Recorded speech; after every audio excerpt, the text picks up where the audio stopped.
இறையேசுவில் பிரியமுள்ள சகோதர சகோதரிகளே, ஆண்டவர் இயேசுவின் விண்ணேற்பு பெருவிழாவை இன்று நாம் கொண்டாடி மகிழ்கின்றோம்.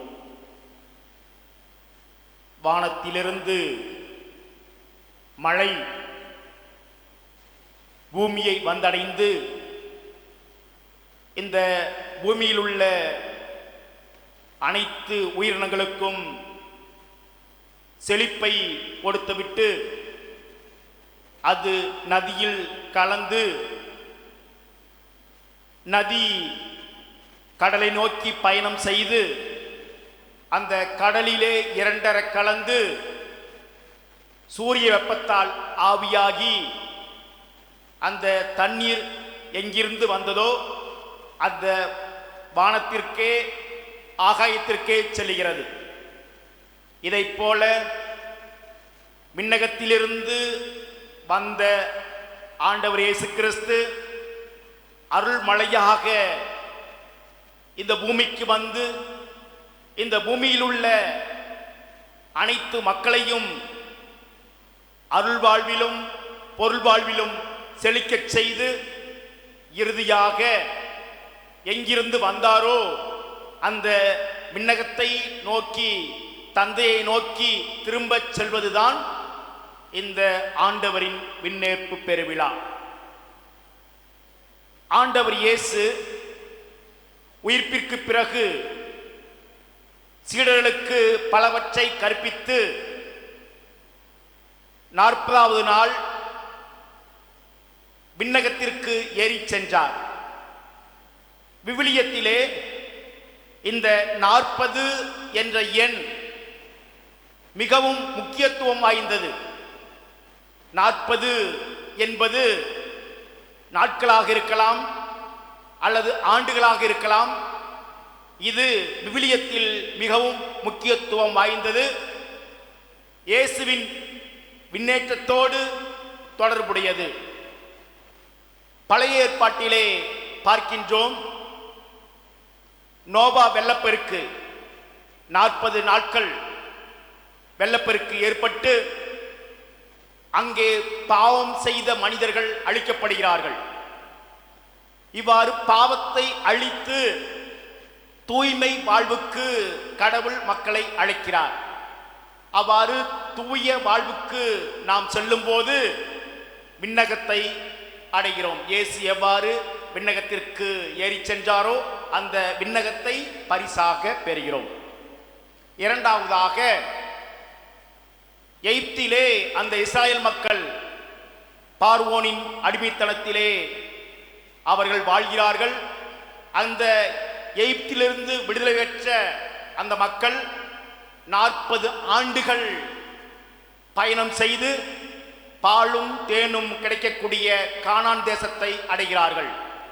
அந்த பயணத்திலே பல்வேறு சோதனைகள், வேதனைகள், போராட்டங்கள், அந்த சோதனைகளை கடந்து அவர்கள் சென்றபோது பாலும் தேனும் பொழியக்கூடிய கானான் தேசம் அவர்களுக்கு பரிசாக கிடைக்கிறது. இதைப் போல நாம் அனைவரும் மண்ணகத்திலிருந்து விண்ணகத்தை நோக்கி பயணம் செய்கிறோம். அந்த பயணத்திலே எண்ணற்ற போராட்டங்கள், எண்ணற்ற வேதனைகள், கண்ணீர், கவலை, அழுகை இவையெல்லாம் தாண்டி நாம் பயணிக்கும் போது நமக்கு விண்ணகம் பரிசாக கிடைக்கிறது. மூன்றாவதாக, மோய்சன் சீனாய் மலையிலே 40 நாட்கள் கடவுளோடு தங்கியிருந்து 10 கட்டளைகளை பெறுகிறார். இவ்வாறு மோய்சன் பெற்ற அந்த 10 கட்டளைகளை நாம் கடைபிடிக்கும் போது விண்ணகம் நமக்கு பரிசாக கிடைக்கிறது. நான்காவதாக, எலியா இறைவாக்கினர் 40 நாட்கள் பயணம் செய்து ஒரே என்னும் கடவுளின் மலையை அடைகிறார்.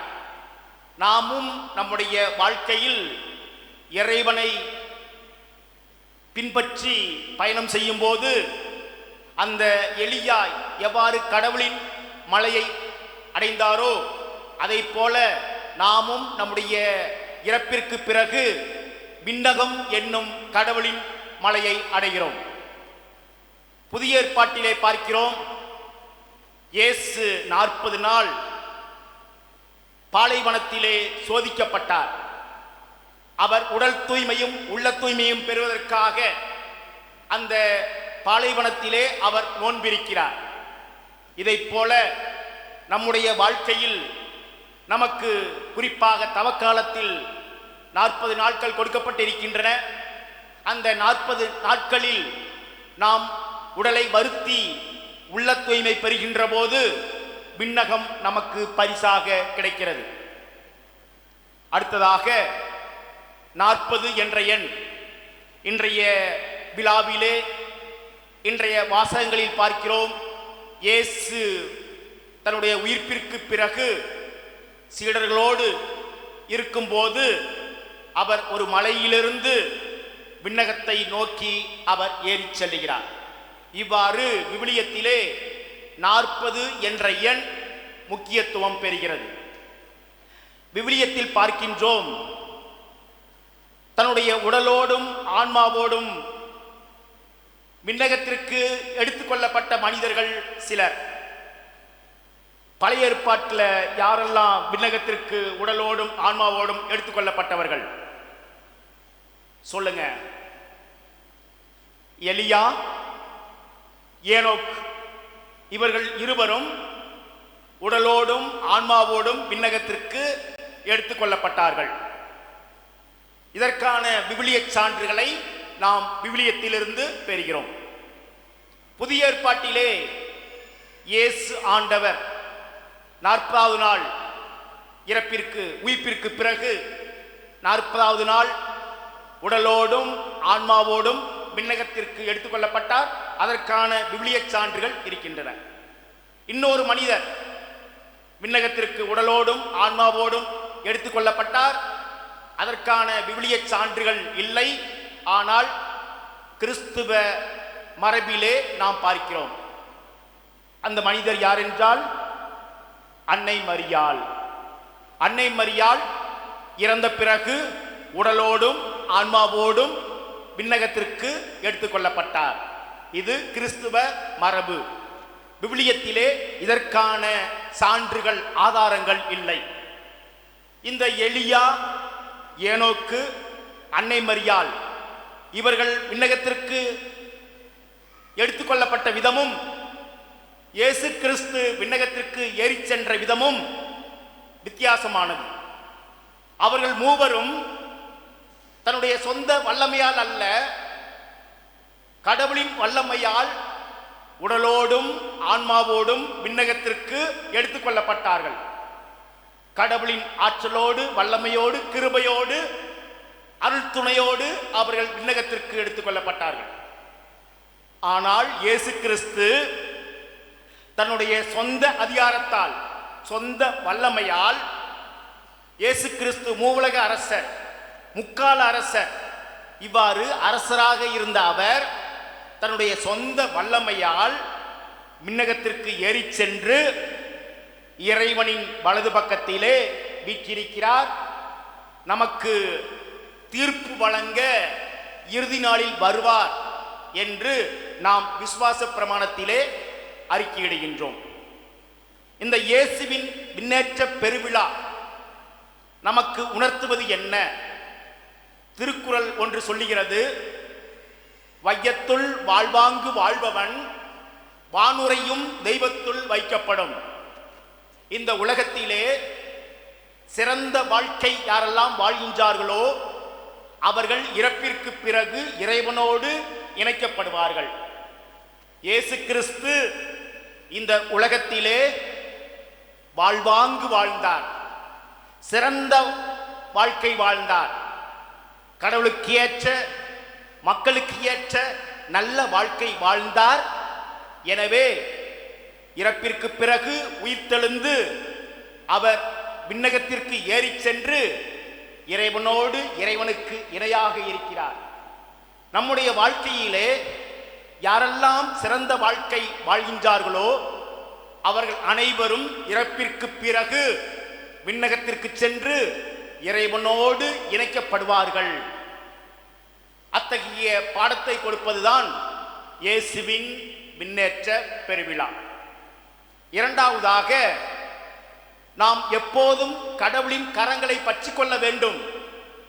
இந்த உலகச் செல்வங்களை அல்ல, கடவுளின் கரங்களை பற்றி கொள்ள வேண்டும் என்ற செய்தியை இந்த ஆண்டவரின் விண்ணேற்ற பெருவிழா கொடுக்கின்றது. ஒரு நாட்டில் அரசன் ஒருவன் இருக்கின்றான். அவன் நாட்டு மக்களுக்கு ஒரு அறிவிப்பை கொடுக்கின்றான். மக்களை பார்த்து சொல்லுகிறான், மக்களே, இந்த அரண்மனையில் உங்களுக்கு தேவையான பல்வேறு பொருட்கள் வைக்கப்பட்டிருக்கின்றன. யார் யாருக்கு என்னென்ன பொருட்கள் தேவையோ அவர்கள் அதை எடுத்து சொந்தமாக்கிக் கொள்ளலாம் என்று சொல்லுகின்றான். அனைவரும் ஓடோடி சென்று தங்களுக்கு தேவையான பல்வேறு பொருட்களை எடுத்து சொந்தமாக்கிக் கொள்கிறார்கள். ஆனால் ஒரே ஒரு சிறுமி மட்டும் அங்கிருந்து செல்லாமல் அரசனின் கரங்களை இறுக பற்றி பிடிக்கின்றாள். அப்போது அரசன், குழந்தாய், உனக்கு எந்த பொருட்களும் பிடிக்கவில்லையா? அனைவரும் ஓடிச் சென்று எல்லா பொருட்களையும் எடுக்கின்றார்களே, உனக்கு தேவையில்லையா? எதுவும் தேவையில்லையா என்று கேட்கின்றார். அப்பொழுது அந்த சிறுமி சொல்லுகின்றார், அரசே, இந்த உலக பொருள்கள் அனைத்தும் குப்பை, தூசு. இந்த உலக பொருட்கள் நிரந்தரமான மகிழ்ச்சியை, வாழ்வை கொடுக்க முடியாது. நீர்தான் நிரந்தரமானவர். நீர் நினைத்தால் அந்த பொருட்களை ஆக்கவும் அழிக்கவும் முடியும். நீரே நிரந்தரமானவர் என்று சொல்லி அந்த அரசனின் கரங்களை இன்னும் இறுக்கமாக பற்றி கொண்டாள். இயேசுவின் வாழ்க்கையை பார்க்கும்போது, இயேசு இந்த உலகத்திலே வாழ்ந்தபோது தந்தையின் விருப்பத்தை நிறைவேற்றினார். இந்த உலக செல்வங்களின் மீது அவர் நாட்டம் கொள்ளவில்லை. இயேசுவின் உயிர்ப்பிற்கு பிறகு மகதலேன் மரியாள் இயேசுவை கட்டி தழுவ வேண்டும் என்று நினைக்கிறார். அப்பொழுது இயேசு அவரை பார்த்து, மரியே, என்னை பற்றி கொள்ளாதே, நான் இன்னும் தந்தையிடம் செல்லவில்லை. இதிலிருந்து நாம் என்ன கற்றுக்கொள்கிறோம்? இயேசு இந்த உலகத்தில் பிறந்து வாழ்ந்தாலும் அவர் இந்த உலகிற்கு சொந்தக்காரர் அல்ல, மாறாக விண்ணகத்திற்கு சொந்தக்காரர். கடவுள் சொல்கிறார், நீங்கள் ஒரே சமயத்தில் செல்வத்திற்கும் கடவுளுக்கும் ஊழியம் செய்ய முடியாது. நீங்கள் மண்ணுலகில் செல்வம் சேர்க்க வேண்டாம், அங்கே பூச்சியும் துருவும் அழித்துவிடும், திருடரும் கண்ணமிட்டு திருடுவர். மாறாக உங்கள் செல்வங்களை விண்ணகத்திலே சேமித்து வையுங்கள், அங்கே பூச்சியோ துருவோ அழிப்பதில்லை, திருடரும் கண்ணமிட்டு திருடுவதில்லை. எனவே இறைவன் இயேசு தன்னுடைய உயிர்ப்பிற்கு பிறகு விண்ணகத்திற்கு சென்று இறைவனின் வலது பக்கத்திலே வீற்றிருக்கிறார், நமக்காக வீற்றிருக்கிறார். நாம் இந்த உலகத்தில் வாழ்கின்ற போது உலக செல்வங்களுக்கு, உலக இன்பங்களுக்கு, உலக ஆசாபாசங்களுக்கு, சாத்தானின் சூழ்ச்சிகளுக்கு அடிமையாகிறோம். கடவுளின் கரங்களை பற்றி கொள்ளாமல் நாம் செல்வங்களை இறுக பற்றி கொள்கிறோம். அவ்வாறு செல்வங்களை இறுக பற்றி கொண்டோம் என்றால் நாம் நிலைவாழ்வை பெற முடியாது. மாறாக கடவுளின் கரங்களை பற்றி நாம் வழிநடக்க வேண்டும் என்று இந்த விழா நமக்கு அறிவுறுத்துகிறது. மூன்றாவதாக, இயேசு கிறிஸ்து விண்ணகத்திலிருந்து மண்ணகத்திற்கு வந்தார், தந்தையிடமிருந்து இந்த மண்ணகத்திற்கு வந்தார். அவ்வாறு மண்ணகத்திற்கு வந்த அவர் வந்த இடத்திற்கே திரும்பி செல்கிறார். கடவுளிடமிருந்து வந்த அவர், விண்ணகத்திலிருந்து வந்த அவர் விண்ணகத்திற்கே ஏறி செல்லுகிறார். நம்முடைய வாழ்க்கையிலே நாம் கடவுளால் படைக்கப்பட்டிருக்கிறோம். இந்த உலக வாழ்க்கைக்கு கிறிஸ்துவர்களாக வாழ அழைக்கப்பட்டிருக்கிறோம். இவ்வாறு கடவுளால் படைக்கப்பட்ட நாம் அனைவரும் நம்முடைய இறப்பிற்கு பிறகு கடவுளை சென்று சேர வேண்டும். ஆனால் இந்த உலகத்திலே நாம் பாவ வாழ்க்கை வாழ்கிறோம், மோசமான வாழ்க்கை வாழ்கிறோம், சாத்தானை பின்பற்றுகிறோம். இதனால் இறப்பிற்கு பிறகு இறைவன் நமக்காக ஏற்பாடு செய்து வைத்திருக்கின்ற அந்த விண்ணக வீட்டை, அந்த பரிசை நாம் இழந்து விடுகிறோம். எனவே நாம் கடவுளால் படைக்கப்பட்ட நாம் அனைவரும் கடவுளிடம் சென்று சேர வேண்டும் என்ற செய்தியையும் இந்த இயேசுவின் முன்னேற்பு பெருவிழா நமக்கு அறிவுறுத்துகிறது. நான்காவதாக, நம்முடைய தாய் நாட்டிற்கு நாம் கடந்து செல்ல வேண்டும். நம்முடைய தாய் நாடு என்பது விண்ணகம், பரலோகம், மோட்சம், இறைவன் இருக்கின்ற இடம். தந்தை, மகன், தூயாவியார், தூதர்கள், அதிதூதர்கள், சமணசுகள், சீடர்கள், அன்னை மரியாள், சூசையப்பர், புனிதர்கள் அனைவரும் சங்கமம் செய்கின்ற இடம் அந்த விண்ணகம். அதுதான் நமக்கு தாய்நாடு. அந்த தாய்நாட்டை நோக்கி நாம் பயணம் செய்ய வேண்டும். இந்த உலக வாழ்வு தற்காலிக வாடகை வீட்டை ஒத்தது. இந்த வீட்டிலே, இந்த உலகம் என்னும் வீட்டிலே நாம் அனைவரும் அகதிகளாக வாழ்ந்து கொண்டிருக்கிறோம். ஒரு நாட்டில் அகதிகளாக வாழ்வது என்பது மிகவும் கொடூரமான செயல், வேதனை தரக்கூடிய செயல். தமிழ்நாட்டில் இலங்கை தமிழர்கள் நிறைய பேர் முகாமில் வாழ்ந்துட்டு இருப்பாங்க. அவங்கள பார்த்து நீங்கள் கேட்டீங்கன்னா அவங்களுக்கு அங்கே வாழ்றதுல சந்தோஷமே இல்லை, மகிழ்ச்சியே இல்லை.